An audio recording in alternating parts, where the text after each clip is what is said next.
ξέρω πως αργήσαμε πάρα πολύ να βγάλουμε βίντεο. Υπήρχαν προβλήματα, σε κάποιους το είπα, σε κάποιους όχι, κάποιοι δεν θα το μάθουν.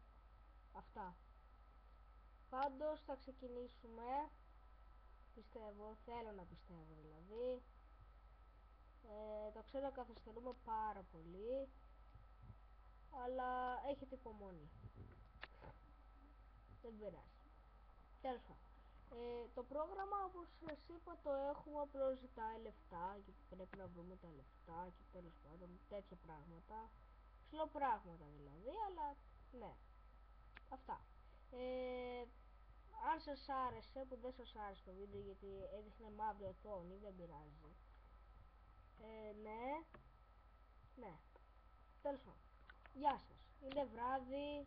Είναι 8:30 ώρα, αν είναι σωστά το ρολόι, άλλαξε η ώρα. Είναι βράδυ, το ξανάπα, 26 Δεκάτου 14. Είναι Κυριακή. Δεν ξέρω γιατί τα είπα αυτά, τέλος πάντων. Γεια σας.